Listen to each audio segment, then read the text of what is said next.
Good evening everyone, how are you all? I hope you are all fit and fine. तो अपन start कर रहे हैं बच्चे हिंदी की क्लास, और हिंदी का जो सबसे इंपॉर्टेंट टॉपिक होता है हमारा संज्ञा, वहीं से हम आज की हमारी क्लास स्टार्ट कर रहे हैं। तो मैं आपको एक बात बता दूं, संज्ञा तो वैसे हम सब ने बचपन से पढ़ रखा है ना, लेकिन अभी जो चीज़ें हम पढ़ेंगे कुछ बेसिक्स इन्फॉर्मेशन अपने को है, पर जो डिटेल में अभी कॉम्पिटिटिव एग्जाम्स में पूछे जा रहे हैं उन क्वेश्चंस की जानकारी मैक्सिमम बच्चों को नहीं है। तो मैं ये मान करके चल रही हूँ कि जितने बच्चे मेरे वीडियोज़ देख रहे हैं सभी फ्रेशर होंगे और उनको बिल्कुल भी नॉलेज नहीं होगा। तो हिंदी को बहुत ही डिटेल में ट्रिक के माध्यम से चीज़ें मैं आपको समझाऊंगी, इसीलिए वीडियो में आप लास्ट तक बने रहे। बहुत मजे से पढ़ेंगे और सभी की सभी चीज़ें आपको ट्रिक के माध्यम से याद होंगी। तो कोई भी बच्चा अगर फर्स्ट टाइम मेरी चैनल पर विजिट करे तो सब्सक्राइब जरूर से कर देंगे, लाइक जरूर से कर देंगे, कॉमेंट करके भी बताएंगे कि आपको हमारा कलेक्शन कैसा लगा, या ये बोलें कि क्वेश्चन का लेवल कैसा लगा, या ये बोलो कि पढ़ाने का तरीका कैसा लगा। ठीक है, तो बिना टाइम वेस्ट किए हमारा आज का क्लास स्टार्ट करते हैं।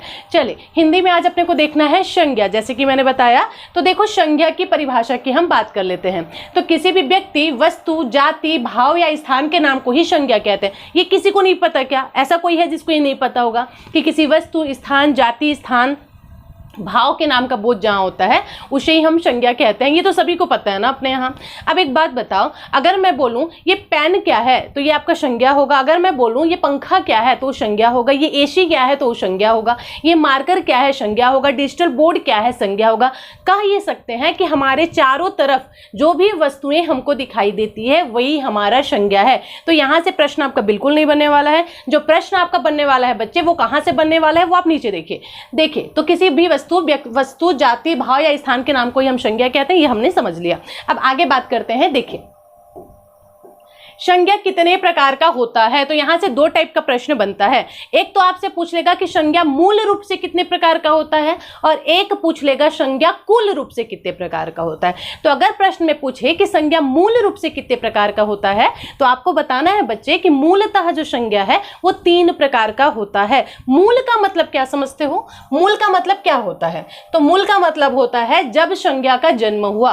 मूल मतलब उत्पन्न, जब शुरुआत से, स्टार्टिंग से हुआ। ठीक है, उसी को हम मूल कहते हैं। तो प्रश्न में बन जाता है कि जो संज्ञा है वो मूल रूप से कितने प्रकार है, और एक प्रश्न बनता है कि संज्ञा कुल कितने प्रकार का होता है। तो इन दोनों में मैं आपको अंतर समझा रही हूं। मूल समझ आ गया ना, जब संज्ञा का प्रादुर्भाव हुआ तब वो संज्ञा कितने प्रकार का था। तो ध्यान रखेंगे बच्चे, संज्ञा मूल रूप से 3 प्रकार का होता है। कितने प्रकार का होता है?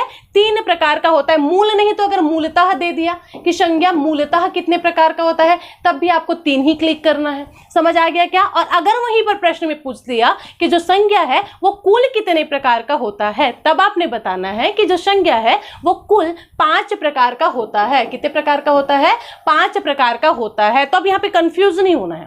5 प्रकार का नाम अपने को पता है ना, लेकिन जो उत्पन्न हुआ उस टाइम पर जो संज्ञा है वो 3 ही थी। बाद में 2 और ऐड हो गई है, तो उसमें टेंशन लेने वाली कोई बात नहीं है। तो देखिए, सबसे पहले होता है आपका व्यक्तिवाचक संज्ञा, उसके बाद फिर होता है जातिवाचक संज्ञा, और उसके बाद फिर होता है भाववाचक संज्ञा। तो व्यक्तिवाचक संज्ञा, जातिवाचक संज्ञा और भाववाचक संज्ञा, इन तीनों को मूलतः रूप माना जाता है। रुको, वापस जाना नहीं है। अभी जो प्रश्न आपके एग्जाम में कैसे बनेंगे इस टॉपिक से, वो भी मैं नीचे डिस्कस करने वाली हूँ, इसीलिए आपको बने रहना है लास्ट तक वीडियो में। ठीक है ना? अभी तो सिर्फ बेसिक चालू हुआ है और बेसिक सुन करके तुम लोग भागने लग गए, ऐसा नहीं होता है।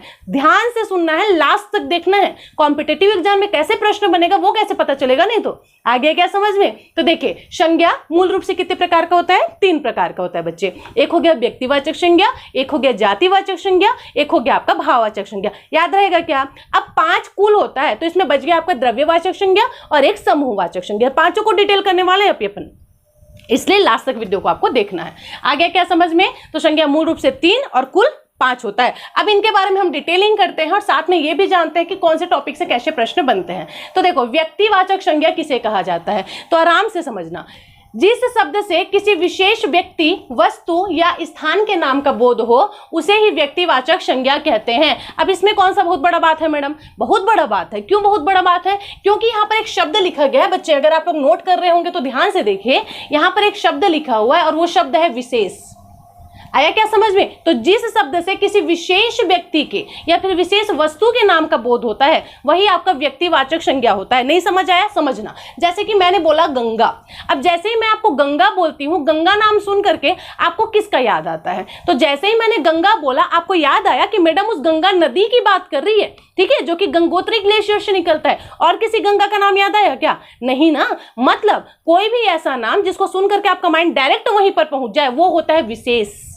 आया क्या समझ में? तो ये हो गया आपका व्यक्तिवाचक संज्ञा। अगर मैं यहाँ पर नदी लिख देती, अगर मैं यहाँ पे नदी लिख देती तो आप क्या एक जगह पर पहुंच पाते? मैंने बोला नदी, अब नदी तो कोई भी हो सकती है ना, गंगा, यमुना, सरस्वती, कोई भी नदी हो सकती है। हमको ये पता चल गया कि आप नदी के बारे में बात कर रहे हो, पर आप कौन सी नदी के बारे में बात कर रहे हो ये तो नहीं पता चला ना। दैट्स व्हाई ये आपका जातिवाचक संज्ञा हो जाएगा। आया क्या समझ में? मतलब कोई भी नाम सुनने के बाद जब हम घूम फिर करके एक ही जगह पर जाकर के अटक जाते हैं तो वह आपका व्यक्तिवाचक संज्ञा होता है। जैसे दूसरा देखो ताजमहल, अब जैसे ही मैंने आपको बोला ताजमहल, ताजमहल सुनते ही कहीं इधर उधर और कहीं ध्यान गया क्या आपका? नहीं गया ना। ताजमहल सुनते ही हमारा ध्यान सीधा चला गया आगरा के ताजमहल की तरफ, चला गया क्या? तो वो हो गया विशेष। तो जहां पर विशेष व्यक्ति का नाम हो, अब ये विशेष है कैसे पता चलेगा? जैसे कि मैंने बताया, नाम सुनते ही सीधा आपका माइंड एक ही जगह पे जाके लटक जाए, वही आपका विशेष होता है। ठीक है। तीसरे नंबर पर जैसे मैंने बोला रामायण, अब रामायण सुनते ही आपका ध्यान, ऐसा कोई बंदा होगा जिसका ध्यान जो है श्री राम जी की तरफ नहीं गया हो। हमने जैसे ही रामायण बोला आपका माइंड जो है सीधा क्लिक हुआ श्री राम जी की तरफ, हुआ ना? तो यही है आपका रामायण। आया समझ में? यही आपका व्यक्तिवाचक संज्ञा है। मतलब किसी भी का नाम सुनकर जब आप एक ही जगह पे जाकर के अटक जाते हैं तो वही आपका क्या होता है? वही आपका व्यक्तिवाचक संज्ञा होता है। क्लियर है? चलिए आगे बात करते हैं। दूसरा देखो, जातिवाचक संज्ञा क्या होता है? व्यक्तिवाचक से कोई परेशानी नहीं है ना। व्यक्तिवाचक मतलब एक ही जाने के नाम पर जाकर के अटक जाना, वही आपका व्यक्तिवाचक संज्ञा होता है, उसी को हम विशेष कहते हैं बच्चे। ठीक है। अब हम बात करेंगे जातिवाचक संज्ञा कौन सा है। तो देखो, जिस शब्द से एक जाति के सभी प्राणियों अथवा वस्तुओं का बोध हो उसे जातिवाचक संज्ञा कहते हैं। अब यहाँ पे कंफ्यूज होने की जरूरत ही नहीं है, मैंने अभी व्यक्तिवाचक बताया था ना। तो जब घूम फिर कर आप एक ही जगह पे जाकर के लटक जाओ तो वो आपका व्यक्तिवाचक संज्ञा है, और जब आप घूम फिर कर एक ही जगह पे जाकर ना लटको वो आपका जातिवाचक संज्ञा है। जैसे कि यहाँ पर दिया हुआ है पर्वत, अब भाई पर्वत की तो बात हो रही है, पर कौन सी पर्वत की बात हो रही है ये तो नहीं पता चल रहा है अपने को, तो इसलिए वो जातिवाचक संज्ञा है। अगर मैं यहीं पर माउंट एवरेस्ट बोल देती, अगर मैं यहीं पर माउंट एवरेस्ट बोल देती तो आपका ध्यान सीधा जाकर के माउंट एवरेस्ट पर क्लिक होता, तो वो आपका व्यक्तिवाचक संज्ञा हो जाता। लेकिन मैंने बोला पर्वत, तो पर्वत तो बहुत सारे हैं भाई दुनिया में, कौन सी पर्वत की बात कर रही हैं आप मैडम? नहीं पता ना, वो आपका जातिवाचक संज्ञा हो जाएगा। आगे समझ में? वैसे ही दूसरा देखो कुत्ता, अब कुत्ता तो कई ठो होता है यार, कुत्ता देसी भी होता है, कुत्ता विदेशी भी होता है। लेकिन आपके घर में मान लीजिए पर्टिकुलर कोई कुत्ता है जिसका नाम आपने टॉमी रखा हुआ है, तो वो व्यक्तिवाचक संज्ञा होगा। लेकिन अगर आप कुत्ता बोल दिए जिसमें हमको नहीं पता चल आप किस कुत्ते की बात कर रहे हैं, वो जातिवाचक संज्ञा है। ठीक है। वैसे तीसरे नंबर पर आपका नदी, एग्जांपल मैंने आपको दिया था ना व्यक्तिवाचक में, अगर मैं गंगा बोल दूं तो आप बोलेंगे व्यक्तिवाचक संज्ञा है, लेकिन अगर मैं नदी बोल दूं तो आप बोलेंगे जातिवाचक संज्ञा है। तो ऐसे ही प्रश्न बनता है, कोई भी एक सेंटेंस या फिर कोई एक शब्द उठाकर आपके सामने रख दिया जाएगा और बोलेगा बताइए ये किस प्रकार का संज्ञा है, तब आपको वहां पे छांटना रहेगा कि व्यक्तिवाचक संज्ञा या जातिवाचक संज्ञा। इसीलिए मैंने बोला था लास्ट तक वीडियो को देखना। आगे क्या समझ में? तो व्यक्तिवाचक क्या होता है? एक जगह घूम फिर कर लटक जाओ, व्यक्तिवाचक संज्ञा है। ठीक है। और अगर एक जगह घूम फिर कर नहीं लटके वो आपका जातिवाचक संज्ञा। दोनों क्लियर है? लास्ट में क्वेश्चन भी मैंने रखे हैं जो आपने बताना है। ठीक है। चलिए नेक्स्ट क्वेश्चन देखते हैं, आगे बढ़ते हैं। मतलब चलिए अब अच्छा, यहीं पर ही आप लोग के लिए प्रश्न रखा गया है। ठीक है। प्रश्न आप लोग को दिख रहा होगा बहुत अच्छे से, जैसे कि मनुष्य। अब इसको देख करके आप बताओ जो मनुष्य है वो व्यक्तिवाचक संज्ञा होगा या जातिवाचक संज्ञा होगा? जल्दी से कमेंट करके बताएंगे बच्चे मेरे को कि जो मनुष्य है वो व्यक्तिवाचक संज्ञा होगा या फिर जातिवाचक संज्ञा होगा। ऑब्वियस सी बात है कि मनुष्य की बात हो रही है भाई। अब मनुष्य में कौन से व्यक्ति की बात हो रही है ये तो नहीं बताया गया है ना। एक ही जाने का नाम रहता, जैसे राम की बात कर रही हूं मैं, तो बिल्कुल व्यक्तिवाचक हो सकता था। अब मनुष्य तो कोई भी हो सकता है ना, मतलब हम घूम फिर करके एक ही जगह में जाकर के नहीं अटक रहे हैं। दैट्स व्हाई ये आपका जातिवाचक संज्ञा हो जाएगा। क्या हो जाएगा? जातिवाचक संज्ञा हो जाएगा। चलिए आगे बात कर लें। नेक्स्ट है आपका दिल्ली। अब बताओ, दिल्ली आपके सामने लिखा गया है, अब जल्दी से बताइए दिल्ली कैसा संज्ञा है? व्यक्तिवाचक संज्ञा है या जातिवाचक संज्ञा है? तो आप दिल्ली बोलो, दिल्ली बोलते ही सीधा आपका ध्यान दिल्ली में चला गया ना, वो लाल किला वाला, और इधर उधर कहीं गया नहीं गया, एक ही जगह पे जाकर के अटक गया। तो जहां एक ही जगह पर आकर के अटक जाए वही तो आपका व्यक्तिवाचक होता है बच्चों। अभी तो यही मैंने बताया। ठीक है ना। चलिए आगे बात करते हैं। नेक्स्ट है आपका गांव। अब मैंने बोला गांव, अब गांव तो भाई कोई सा भी हो सकता है, जैसे मैंने बोल दिया कटघोरा, मैंने बोल दिया कोरबा, मैंने बोल दिया कोई सा भी गांव, नवागढ़ बोल दिया मैंने, हीरागढ़ बोल दिया मैंने, और दुनिया भर का जितने भी गांव होते हैं। तो गांव तो भाई कोई सा भी गांव हो सकता है, पर्टिकुलर एक गांव की बात नहीं कर रहा है ना, ये गांव की बात कर रहा है, और गांव तो कोई भी हो सकता है, एक ही जगह पे जाकर हमारा ध्यान नहीं अटका, तो वो आपका क्या हो जाएगा, जातिवाचक हो जाएगा। तो आपको अपने से आंसर करना है ना इन चीजों को मेरे बोलने से पहले। चले नेक्स्ट देखते हैं, हनुमान। अब जैसे ही मैंने हनुमान बोला तो अब देखो यहाँ पर कंफ्यूजन हो सकता है। एक तो हनुमान की बात आती है तो हमारा ध्यान सीधा हनुमान जी की तरफ जाता है, इस वजह से यह आपका व्यक्तिवाचक संज्ञा हो जाएगा। लेकिन किसी बंदे का भी तो नाम हनुमान हो सकता है ना, लेकिन फिलहाल यहाँ पर जो हनुमान है वो व्यक्तिवाचक को आपका प्रदर्शित करता है। आया क्या समझ में? अगर हनुमान की जगह कोई और नाम रहता, जैसे कि सुमन रहता या फिर करण रहता, अमन रहता, तब बिल्कुल हम उसको क्या करते, व्यक्तिवाचक संज्ञा करते। वैसे हनुमान को भी हम व्यक्तिवाचक संज्ञा ही करेंगे। आ गया क्या समझ में अपने को? चले, पर्टिकुलर व्यक्ति की बात हो रही है ना, कोई विशेष व्यक्ति की बात हो रही है, इस वजह से यह व्यक्तिवाचक संज्ञा ही होगा। चलो आगे देखते हैं। नेक्स्ट है आपका, अच्छा अब यहां पर जो सेंटेंस दिया है ना बच्चे, यही फॉर्म आ रहा है आपके क्वेश्चंस का। अभी एग्जाम्स में इसी टाइप के पैटर्न में आपके प्रश्न पूछे जा रहे हैं। जैसे कि प्रश्न है आपका, लंका का राजा रावण था। क्या बोला है? लंका का राजा रावण था। अब इस सेंटेंस को पढ़ के आपको बताना है कि यह व्यक्तिवाचक संज्ञा है या जातिवाचक संज्ञा है। अब इसमें से कैसे पहचाने मैडम? तो सेंटेंस को पढ़ो पहले, लंका का राजा रावण था, ये पढ़ करके आपको क्या लगा? लंका का राजा रावण था, ये पढ़ करके हमारा ध्यान सीधा कहां गया? लंका के राजा रावण की तरफ गया। वही रावण जिसका श्री राम जी ने वध किया था, कहीं और गया क्या? नहीं ना गया। लंका का राजा रावण था, ये सुन करके हमारा माइंड सीधा सीधा उसी के पास गया। अब एक ही जगह में जाकर जहां हमारा दिमाग रुक गया तो वो आपका व्यक्तिवाचक होगा बच्चे। आ गया क्या समझ में? तो ये भी आपका व्यक्तिवाचक संज्ञा ही होगा। दूसरा है आपका, देश में रावणों की कमी नहीं है। अब देखो यहां पर प्रश्न बदल गया आपका। अभी तक हमने देखा था लंका का राजा रावण था, तो हमारा ध्यान सीधा उसी रावण के पास गया, तो वो व्यक्तिवाचक संज्ञा हो गया। लेकिन यहां पर बोल रहा है देश में रावणों की कमी नहीं है, देश में रावणों की कमी नहीं है। अब इस सेंटेंस को सुनकर भी आपका जो ध्यान है वो लंका के राजा रावण के पास गया क्या? नहीं गया ना। हमको समझ आ गया कि ये एग्जांपल्स दिया जा रहा है कि देश में रावणों की कमी नहीं है, मतलब पर्टिकुलर किसी एक व्यक्ति की बात नहीं हो रही यहां पे, इसी वजह से ये आपका जातिवाचक संज्ञा हो जाएगा। आ गया समझ में? चलिए आगे बढ़ते हैं। नेक्स्ट है हमारा, समाज में विभीषणों की कमी नहीं है। फिर से वही सेम सेंटेंस बोल रहा है, समाज में विभीषणों की कमी नहीं है। अगर पर्टिकुलर एक व्यक्ति की बात होता तो पहली बात तो ये विभीषणों नहीं होता, विभीषण होता, और सेंटेंस को पढ़ते ही हमारा जो ध्यान है वो रावण के भाई की तरफ चला जाता। पर इस सेंटेंस को पढ़कर ऐसा कुछ नहीं हुआ ना, इस वजह से ये आपका जातिवाचक संज्ञा हो जाएगा। आ गया क्या समझ में? मतलब कोई भी सेंटेंस, कोई भी शब्द, उसको पढ़ने के बाद अगर हमारा ध्यान घूम फिर कर एक ही जगह पे जाके अटक गया, वो आपका व्यक्तिवाचक संज्ञा होगा बच्चे। लेकिन अगर हमारा जो ध्यान है वो घूम फिर कर कहीं नहीं जाता है, ठीक है, कंफ्यूज है हम कि बात किसके बारे में हो रही है, तो वो आपका जातिवाचक संज्ञा होगा। आ गया क्या समझ में? ऐसे तरीके से ना इस ट्रिक के माध्यम से आप बहुत आराम से चीजों को पहचान सकते हैं, ठीक है। चलिए नेक्स्ट देखते हैं। विभीषण ने राम की मदद की थी। अब बताओ इस सेंटेंस को पढ़ के, इस सेंटेंस को सुन करके आपको क्या समझ आया? आपको ये समझ आया कि जिस टाइम पर माता सीता का अपहरण करके रावण जी ले गए थे, उस टाइम पर सीता माता को ढूंढने जब श्री रामचंद्र जी निकले तो श्री रामचंद्र जी की मदद विभीषण ने की थी। इस सेंटेंस को पढ़ के ये समझ आया ना अपने को? तो बस जब इस सेंटेंस को पढ़ के हमारा ध्यान सीधा रामायण में चला गया, मतलब यह व्यक्तिवाचक संज्ञा हो जाएगा, और सही आंसर क्या हो जाएगा? व्यक्तिवाचक संज्ञा। क्लियर है चीजें? मैं आई होप आप लोग को इतना टफ नहीं जा रहा होगा, क्योंकि बहुत आसानी सा प्रश्न है बच्चे, बस समझने का तरीका होता है। फिर भी हम गलत करके आ जाते हैं एग्जाम में, लेकिन इस ट्रिक को अगर आप फॉलो करते हैं, साथ में नोट्स बनाते चलिए, ठीक है। और कहीं पर भी किसी भी बच्चे को कंफ्यूजन है तो कमेंट में मुझसे पूछ भी सकते हैं आप। क्लियर? चलिए अब हम बात करेंगे भाववाचक संज्ञा किसको कहते हैं। तो देखो, जो शब्द किसी चीज या पदार्थ की अवस्था, दशा या भाव का बोध कराए, अवस्था, ठीक है, दशा या फिर भाव का बोध कराए, तो वो क्या होता है? उन शब्दों को भाववाचक संज्ञा कहते हैं। अवस्था मतलब आपका बचपना आ जाएगा, जवानी आ जाएगा, बुढ़ापा आ जाएगा, इसको हम अवस्था कहते हैं। दशा मतलब आपकी स्थिति कैसी है, आप मोटे हो, आप पतले हो, आप लंबे हो, आप छोटे हो, ये भी आपका किसके अंतर्गत आ जाएगा? भाववाचक के अंतर्गत आ जाएगा। भाव मतलब यहाँ पर फीलिंग्स की बात हो रही है, जैसे प्यार, इश्क, मोहब्बत, नफरत, ऐसे इमोशंस जिसको आप शब्द में बयान नहीं कर सकते हैं। जैसे कि मान लीजिए आपने किसी से बोला कि मैं तुमसे बहुत ज्यादा प्यार करता हूं, अब तुम उसको कैसे बताओगे कि तुम कितने ज्यादा प्यार करते हो? मतलब कोई क्या बोलूं, नापने का कुछ आता है क्या?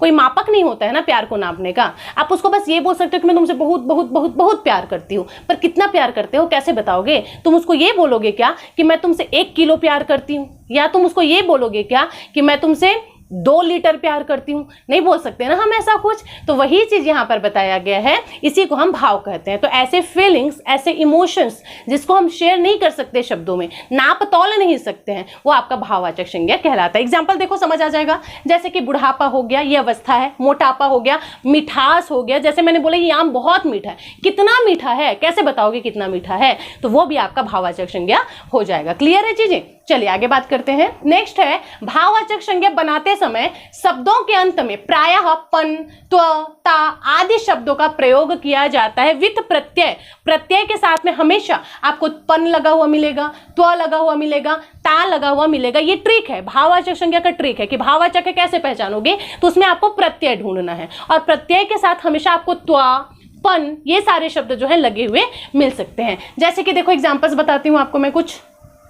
ये देखो, मोटाई, मोटा धन ई, प्रत्यय लगा हुआ है ना। मैंने यही बोला कि भाववाचक संज्ञा अगर आपको पहचानना है तो आपको प्रत्यय ढूंढना पड़ेगा बच्चे। जैसे कि मोटा, मोटा के साथ मैंने ई प्रत्यय लगा दिया तो ये बन गया आपका भाववाचक। वैसे बुरा, बुरा के साथ में ई लगा दो, क्या बन जाएगा? बुराई। ठीक है। वहीं आप पढ़ाई, पढ़ाई, पढ़ा, पढ़ाना, पढ़ना या फिर पढ़ाई, ठीक है, क्या हो गया?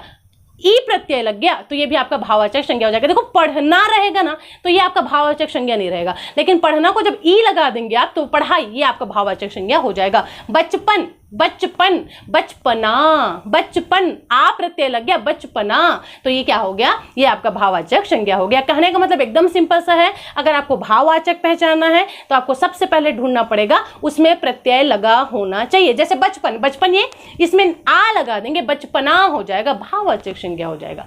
आगे क्या समझ में अपने को? चलिए आगे बात करते हैं। अब नेक्स्ट है हमारा द्रव्यवाचक संज्ञा। द्रव्यवाचक संज्ञा किसको कहते हैं बच्चे? तो बहुत आराम से चीजों को समझिए। जो शब्द किसी ठोस, तरल पदार्थ, धातु, अधातु या द्रव्य का बोध कराता है। कोई पदार्थ है, अगर ठोस है, अगर तरल है, या अगर द्रव्य है, कुछ भी है, तो यह क्या कहलाएगा? द्रव्यवाचक संज्ञा कहलाता है। जैसे कि कोयला, कोयला क्या है? द्रव्य है, ठीक है। पानी तरल पदार्थ है या तरल द्रव्य, कुछ भी बोल सकते हो। तेल, घी, लोहा, सोना, चांदी, हीरा, सब्जी, ये सब आपके द्रव्य के अंतर्गत आ जाता है। चाहे उसको आप धातु मान लो, चाहे तरल पदार्थ मान लो, ये सब किसके अंतर्गत आ जाता है? आपका द्रव्यवाचक संज्ञा के अंतर्गत आ जाता है। नेक्स्ट है आपका समूहवाचक संज्ञा। अब यहाँ पर कंफ्यूज नहीं होना, समूहवाचक को ही समुदायवाचक भी कहा जाता है, तो इसीलिए आपको कंफ्यूज नहीं होना है। देखो, समूहवाचक मतलब जिन संज्ञा शब्दों से किसी भी व्यक्ति या वस्तु के समूह का बोध होता है, उन शब्दों को समूहवाचक संज्ञा कहा जाता है। तो जो भी शब्द आपके सामने है उसमें से अगर मान लो आपको एक ग्रुप वाली फीलिंग आती है, अब समूह वाली फीलिंग कहां पर आएगी? जैसे कि मैंने ले लिया एग्जांपल में कक्षा या क्लासरूम, तो क्लासरूम बिना बच्चों के तो बनेगा नहीं, और उस क्लासरूम में एक बच्चा तो होगा नहीं। तब जब क्लासरूम है उसमें ऑब्वियसली बात है बहुत सारे बच्चे होंगे, तो वहां पर झुंड की बात हो रही है, ग्रुप की बात हो रही है, तो वो आपका समूहवाचक संज्ञा हो जाएगा। ठीक है। जैसे कि हमने ले लिया भीड़, भीड़ किसको बोलोगे? जहां पर बहुत सारे लोग हैं तभी तो आप उसको भीड़ बोलोगे। मेला बोल दो, एक जाने से मेला तो बनेगा नहीं, बहुत सारे लोग हैं तभी वो मेला बनेगा। तो ये सारे आपके समूहवाचक के अंतर्गत आते हैं। परिवार, परिवार एक जाने से मिलकर नहीं बनता है, परिवार में आपको लोग चाहिए ही चाहिए, तभी वो परिवार कहलाता है। ठीक है। तो समझ आ गया अपने को समूहवाचक भी। अब ये क्वेश्चन आपके सामने है, दिख रहे क्या? पांचों प्रकार हमने देख लिया बहुत आसानी से। व्यक्तिवाचक संज्ञा हमने कर लिया, समझ आ गया अपने को, घूम फिर कर एक ही जगह पे जाकर लटक जाओ, व्यक्तिवाचक संज्ञा है। जातिवाचक, घूम फिर कर एक जगह पे ना लटको, जातिवाचक संज्ञा है। भाववाचक, फीलिंग्स जो आपके अंदर की है, अवस्थाएं, ये आपका भाववाचक के अंतर्गत आता है। द्रव्य मतलब जितने भी तरल पदार्थ है, धातु है, लोहा, तांबा, सोना, चांदी, ये सब द्रव्यवाचक के अंतर्गत आ जाएगा। समूह मतलब जहां पर भीड़ का एहसास हो, बहुत सारे लोगों का एहसास हो, वो समूहवाचक होता है। फिर चाहे आप कक्षा ले लीजिए, मेला ले लीजिए, भीड़ ले लीजिए, है ना, ये सब क्या कहलाएगा? आपका समूहवाचक कहलाएगा। समझ आ गया अपने को? समुदायवाचक भी उसी को ही आपका कहा जाता है। अब प्रश्न आपके सामने है, गांधी जी ने करो या मरो का नारा दिया। प्रश्न आपके सामने है भाई, बताना है आपको कि कौन सा संज्ञा है। पांचों संज्ञा का प्रकार मैंने आपको बता दिया, अब आपको सेंटेंस पढ़ के बताना है कि गांधी जी ने करो या मरो का नारा दिया, ये कौन सा टाइप का संज्ञा है। कमेंट करके बताना है, क्वेश्चन है आपके लिए। दूसरा है, आज भी हरिश्चंद्र जैसे लोग रहते हैं। दोनों प्रश्न सामने हैं। गांधी जी ने करो या मरो का नारा दिया ये कौन सा संज्ञा है, और दूसरा आज भी हरिश्चंद्र जैसे लोग रहते हैं ये किस प्रकार का संज्ञा है। दोनों का ही आंसर आपको देना है, ठीक है। कमेंट में जल्दी से आंसर आपको करना है। तो इस प्रकार से संज्ञा हमारा समझ आ गया, बहुत ही सही तरीके से और ट्रिक के माध्यम से हमने क्लियर कर लिया। अगर ये तरीके से, जिस तरीके से मैंने पढ़ाया है ना बच्चे, ये ट्रिक अगर आपके माइंड में सेट हो जाता है जाकर के, इसके बाद अपना कोई भी हिंदी का प्रैक्टिस बुक आप निकाल करके देखिए और क्वेश्चन बनाना चालू कीजिए, 101% आप प्रश्न कर ही लेंगे, मेरी गारंटी है। तो अगर वीडियो समझ आता है तो लाइक और सब्सक्राइब जरूर से करेंगे। हाँ, अगर कोई भी सजेशन है इस वीडियो से रिलेटेड, किसी भी प्रकार का सजेशन या फिर कोई ऐसा टॉपिक हिंदी का जो आपको बहुत ज्यादा परेशान कर रहा है, आपको नहीं समझ आ रहा है और आप उस पर ऐसी ट्रिकी वीडियो चाहते हैं, तो कमेंट करके मुझसे जरूर आप बोल सकते हैं, मैं उस पर जल्दी से ट्रिकी वीडियो ले आऊंगी। तब तक के लिए थैंक यू सो मच। इसी प्रकार से हिंदी के सारे चैप्टर्स अपन कवर करने वाले हैं। मिलते हैं नेक्स्ट वीडियो में, तब तक के लिए अगेन बाय बाय।